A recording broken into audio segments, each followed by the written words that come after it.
दिवंगत नेते विनायक मेटे यांच्या पत्नी ज्योती मेटे यांनी बीड लोकसभेची निवडणूक लढवावी यासाठी आज बैठक घेण्यात आली होती। एकमताने कार्यकर्त्यांनी निर्णय घेतलाय की महाविकास आघाडीकडून ज्योती मेटे यांनी यंदाची लोकसभा लढवावी। संपूर्ण कार्यकर्त्याचा रेटा जो आहे तो त्यांच्या या उमेदवारी संदर्भामध्ये आहे। आपल्यासोबत शिवसंग्रामचे जिल्हा अध्यक्ष कशा पद्धतीची बैठक होती, काय एकंदरीत निर्णय घेण्यात आलाय आपण जाणून घेऊ। मला सांगा कशा पद्धतीची बैठक होती, काय कार्यकर्त्यांच्या भावना आहेत?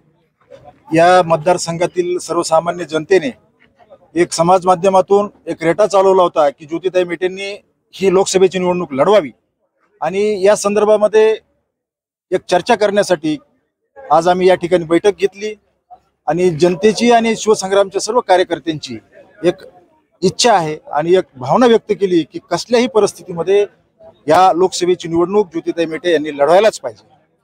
काय भावना होत्या कार्यकर्त्यांच्या बैठकीत? गेल्या 30-35 वर्षापासून आमदार विनायकराव मेटे साहेबांच्या या सामाजिक कार्याचा वसा ज्योतिताई मेटे ह्या समर्थपणे चालवत आहेत आणि त्या सक्रिय राजकारणात यावं, बीड जिल्ह्याची लोकसभेची निवडणूक लढवावी अशी बीड जिल्ह्यातील शिवसंग्रामच्या सर्व कार्यकर्त्यांची इच्छा होती आणि ते आज त्यांनी बोलून दाखवली। सर्वांमध्ये उत्साह होता आणि कुठल्याही परिस्थितीत निवडणूक लढवायची आणि जिंकायची हे धोरण कार्यकर्त्यांनी अवलंबलेलं आहे। बघू शकतात काय एकंदरीत कार्यकर्त्यांच्या भावना आहेत, काय मागणी तुम्ही व्यक्त केली आहे? साहेबांचं निधन झाल्यानंतर मी पहिल्यांदाच एवढा मोठा शिवसंग्रामच्या मावळ्यांमध्ये उत्साह पाहिला। सर्वांची अशी मागणी होती की ज्योतिताईंनी ही निवडणूक लढली पाहिजे आणि तशा पद्धतीने आम्ही सर्व जिल्ह्यातील कार्यकर्त्यांनी, पदाधिकाऱ्यांनी, जिल्हास्तरीय जे आमचे पदाधिकारी आहेत त्यांच्याकडे ही मागणी ठेवलेली आहे।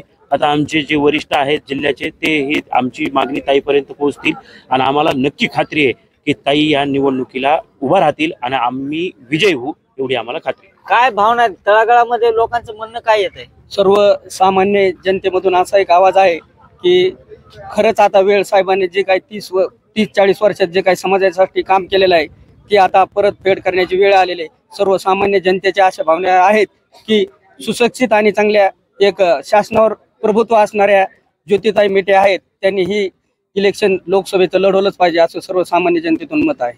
जिल्हा अध्यक्षांना पुन्हा एकदा जाऊ, आता या कार्यकर्त्यांच्या भावना कशा पद्धतीने त्यांच्या समोर मांडणार आहात ज्योतिताईंसमोर आणि त्यांचा निर्णय कधीपर्यंत अपेक्षित आहे तुम्हाला?